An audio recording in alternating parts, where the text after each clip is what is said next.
Bonjour à toutes et tous, bienvenue dans les coulisses du Grand Lyon. Mon invité du jour, Gabriel Amar, bonjour. Bonjour, merci de m'accueillir. Eh bien, avec plaisir, votre arrivée à Lyon, à Villeurbanne plus exactement, a fait beaucoup de vagues. Vous avez été investi par la NUPES comme candidat. La nouvelle Union populaire écologique et sociale. Comme candidat à Villeurbanne. Alors, ça peut dire que ça fait beaucoup de vagues. La candidate qui est investie par le PS, Christina Martineau, a dit « Aujourd'hui, l'Union de la gauche fait le choix du népotisme, du machisme tout ça est derrière nous. Et du parachutisme. » Faut dire que Jean-Luc Mélenchon vous a fait un vrai cadeau. On vous investit. Non, Jean-Luc Mélenchon, détrompez-vous, Jean-Luc Mélenchon ne s'est pas mêlé des investitures. On a la chance d'avoir un comité électoral totalement indépendant du mouvement, sous la responsabilité de l'espace élection. Non, tout ça n'a strictement rien à voir. C'est que moi, non seulement j'ai des attaches à Villeurbanne, ça avait du sens pour moi, parce que ma famille y était déjà il y a plus de 100 ans, mais aussi parce que les pratiques militantes de la France Insoumise et de l'Union populaire à Villeurbanne sont dans mes cordes. Nous sommes fidèles à une tradition d'éducation populaire, et en l'occurrence d'éducation populaire politique. Et j'avais dit, écoutez, je peux être disponible, je peux me rendre disponible pour ces élections législatives, parce qu'il fallait aussi, dans notre future majorité, avoir des gens expérimentés. J'ai la chance d'avoir été élu dans différents mandats dans ma vie. Mais j'avais dit, s'il vous plaît, si je suis candidat quelque part, c'est un retour à la maison, donc c'est à Villeurbanne. Mais je comprends, plus de 1700 personnes dans le pays se préparaient à être candidats à ces élections législatives. Et chaque formation politique a eu, nous aussi, quand vous voyez qu'il y a une centaine de candidats écologistes, 70 candidats socialistes dans le pays, il y a eu aussi des membres de la France Insoumise ou de l'Union populaire qui ont dû se retirer. Et moi, je peux comprendre que ça soit une décision qui soit difficile à vivre pour certains candidats. J'ai beaucoup de respect pour ça et je souhaite leur rendre hommage, y compris à Mme Martineau. Alors vous insistez sur vos attaches à Villeurbanne aujourd'hui, mais c'est vrai que votre candidature est apparue en pleine négociation avec le Parti socialiste après le deuxième tour de l'élection présidentielle. Et c'est vrai que votre parcours politique jusqu'à présent, je crois que c'est la 5e fois que vous essayez d'être parlementaire. Vous avez fait 2 fois législatives en Essonne, vous avez été candidat dans le Grand Est, aux législatives puis aux européennes. Vous avez été élu conseiller régional en Auvergne-Rhône-Alpes. Les Villeurbanais ont déjà au moins voté une fois pour moi au travers du bulletin régional en Auvergne-Rhône-Alpes. Tout à fait, parce que c'est des listes départementales. Non, c'était un bulletin de vote régional. Vous vous trompez. Révisez le code électoral. C'était un bulletin régional avec des sections départementales à l'intérieur. Mais nous sommes élus sur la base d'un seul bulletin de vote et d'un résultat régional. Mais effectivement, vous avez circulé entre l'Essonne, entre le Grand Est, l'Isère, pour arriver à Villeurbanne. La France est un beau pays. Et moi, partout où on me demande de me rendre utile, notamment pour développer des outils qui favorisent la parole des dégoûtés, des écœurés de la politique, je me rends disponible. En effet, après, je fais des choix de vie personnels au gré du temps. J'ai vécu 5 ans dans le Jura et j'en suis ravi. Et c'était une belle aventure, et y compris au plan familial, c'était important. Aujourd'hui, nous sommes en Auvergne-Rhône-Alpes et c'est un plaisir d'être à disposition des citoyens. De toute façon, il s'agit d'élire des députés de la nation, pour faire des lois de la nation, en étant connectés à des réalités populaires. Et Villeurbanne est une ville populaire par excellence. Il va falloir, avec des outils qui favorisent l'implication citoyenne, se consacrer au fait qu'on soit à la fois des députés de la nation, mais connectés à une réalité de vie. Vous savez, je suis un militant de l'eau bien commun, pour la gestion publique et citoyenne de l'eau. La métropole de Lyon m'a donné le privilège, ou le plaisir en tout cas, de participer à son inspiration. Je me suis rendu disponible, notamment auprès de Anne Gros-Perrin, pour alimenter la démarche et l'arbitrage finalement en faveur de la régie publique de l'eau sur la métropole de Lyon. Mais je suis aussi un militant infatigable, je crois, de l'implication populaire avec des ateliers des lois. Donc nous allons créer l'atelier des lois permanent de Villeurbanne. Aujourd'hui, vous avez fait référence aux socialistes et nous nous retrouvons tous ensemble dans la nouvelle Union populaire, écologique et sociale. C'est pas le cas du l'ancien maire socialiste de Villeurbanne, Jean-Paul Brett. À l'unanimité, permettez-moi d'aller au bout, à l'unanimité, les socialistes, dans leur commission exécutive locale, ont choisi Meluka Hadjmimoun pour être ma suppléante. Et nous allons aujourd'hui être un tandem, je crois, efficace dans les quartiers populaires comme dans l'ensemble de la ville. Cette femme est issue des quartiers populaires de Villeurbanne. Elle est adjointe au maire de Villeurbanne. Et puis j'ai le plaisir d'avoir le soutien de Cédric Van Stevendel, maire de Villeurbanne, qui encore aujourd'hui, à l'occasion de la conférence des 14 candidats du Rhône, avec Grégory Doucet, était à nos côtés.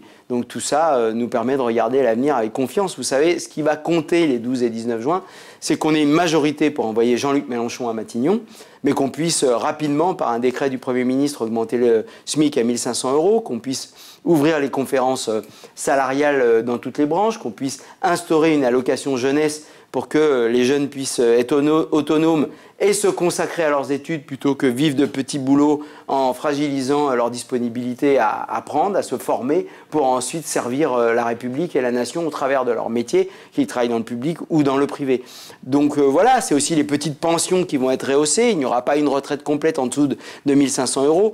Bref, vous voyez là des sujets sur lesquels il y a des urgences criantes. Et je peux ensuite vous parler de la bifurcation écologique indispensable. On ne peut pas avoir des rapports du GIEC qui nous disent qu'à Lyon, d'ici à la fin du siècle, nous vivrons sous un climat tropical ou aride et semi-désertique. Vous voyez, et donc il nous faut agir rapidement, de manière conséquente, et pas se laisser emporter par la culture du marché qui régulerait tout, comme M. Macron nous l'a fait croire ces 5 dernières années. Et je pose ma question une dernière fois, puisque dans les accusations, il y avait aussi le népotisme. Je vous ai déjà répondu sur cette question. Je crois que vous ne m'avez pas bien entendu. Pas répondu sur la question du népotisme. Vous êtes je vous redis que je ne pense pas que vous animiez un journal ou un média qui fait de la concurrence à Gala ou à Voici. Donc ma parentèle politique personnelle n'a pas de sens politique. Et donc moi je vous dis, je suis un militant de l'eau et des ateliers des lois depuis 35 ans.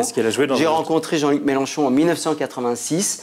Et Jean-Luc Mélenchon ne se mêle pas de désignation aux élections législatives, contrairement à M. Macron qui a décidé dans son bureau de qui était candidat En Marche ou pas.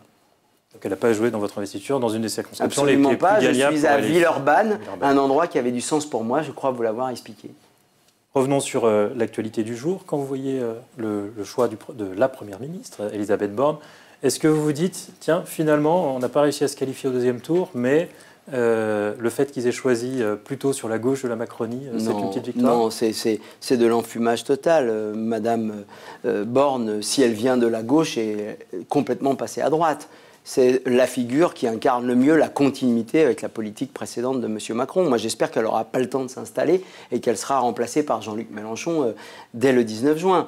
Puisque nous savons que c'est elle qui a ouvert à la concurrence le rail, c'est elle qui a supprimé les emplois du ministère de l'écologie à l'heure même où on a besoin pour la forêt, pour l'eau, pour la bifurcation énergétique de plus d'emplois. C'est près de 1700 emplois du ministère de l'écologie qui ont été supprimés pendant la période où elle a été ministre de l'écologie à la suite de M. Derugy. Non, pour moi, elle inspire trop la continuité et donc il est temps que l'élection législative soit un troisième tour de l'élection présidentielle. Il nous a manqué peu, mais nous sommes désormais rassemblés, prêts à gouverner le pays sur un programme partagé. Et c'est aussi pour ça que la nouvelle Union populaire, écologique et sociale a été possible. C'est parce que nous sommes rassemblés, certes, mais d'abord parce qu'il y a un programme partagé qui va nous permettre, dans la stabilité, de gouverner la France pendant 5 ans avec Jean-Luc Mélenchon, Premier ministre. Alors à titre personnel, vous avez déjà dit beaucoup de choses, notamment sur l'eau.